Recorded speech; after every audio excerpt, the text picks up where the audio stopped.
Okay, it's Monday, March 13th. This is an end of the day SPY recap, first day of the week. And we end up with a 2 down bar, made a new low from Friday, closed green a little bit, but it also had a kind of a selling tail here when it only kind of moved up to the halfway point of the prior day. So we start the week kind of what you would expect.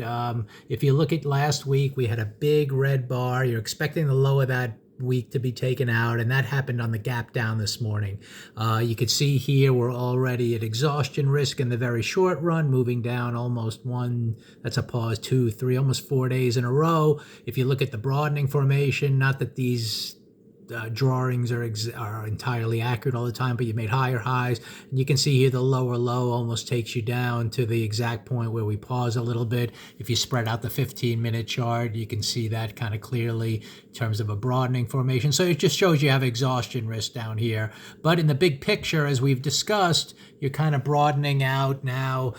Since you broadened out on the smaller time frames, you're also the 2 down month looking to broaden out on the higher time frames, the monthly chart, which would mean a higher high here and kind of lower lows relative to these bars. And if you look at the daily chart, if we continue lower somewhat soon, you could see here all these pivots are just ripe to be taken out. So that's kind of what we're expecting to happen. So anyway, with that in mind, you have a little bit of an up day today, a little pause day, but it was actually pretty easy to read in terms of price action. So if you look at the 15-minute chart, we had the pretty wide opening range. At one point, the market was up pretty big overnight. Then by the time you opened, you were kind of near the lows gapping down. First bar didn't go anywhere. Second bar started up pretty strong. So your structure right out of the gate was to the upside, even though you're way below the midpoint of the prior day, and you're not really necessarily expecting to have any strong sustained rally, but it was an up move, and there were a lot of stocks that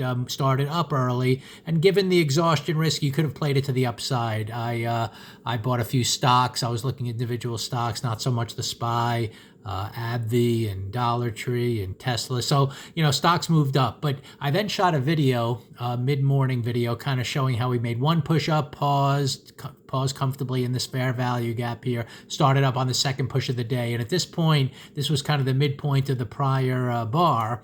And I kind of know that, if you're going to have a reverse, one of those outside days where you kind of fail on the 2 down and then hit the midpoint of the prior day, and you could then project up to the highs of the prior day on a 3 bar.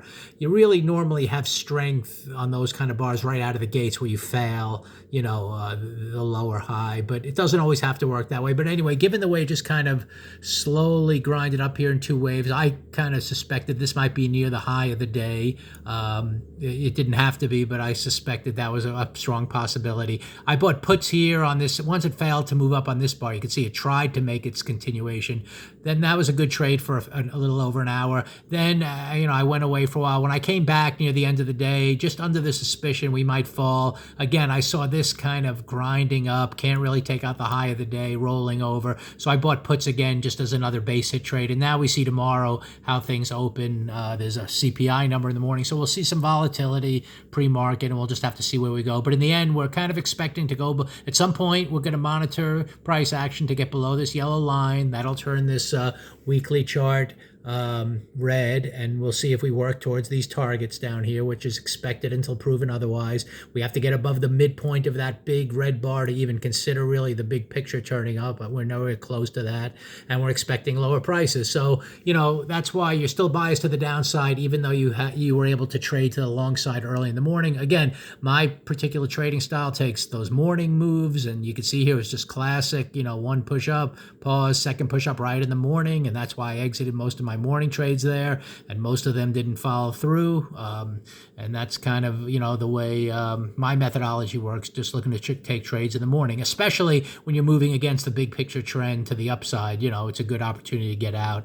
And again, just knowing my one push up, second push up kind of philosophy, that's why I, suspected we might be pausing here. Also, the rolling over at the end of the day, that's happened a bunch in the past. I can go here on a few different days. I've showed this in the past where, you go up all day here, and then by the end, in a big picture downtrend, you only reach the halfway point of the prior day, and then you roll over near the end of the day.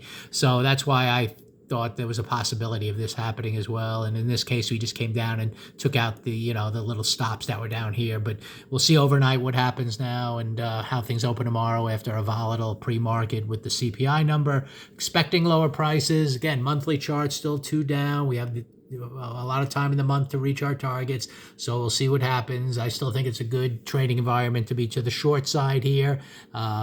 And at this point, the week started up, so as long as we stay above this yellow line, we could be biased to the upside or not too aggressive to the downside. But at some point, we're going to get price action, I would suspect, that kind of commits to breaking that line to the downside and moving towards look at all these targets, right? You can sense a lot of stops have to be below there. So, it doesn't have to get there, but it just seems pretty high probability we will. So let's see how things open tomorrow.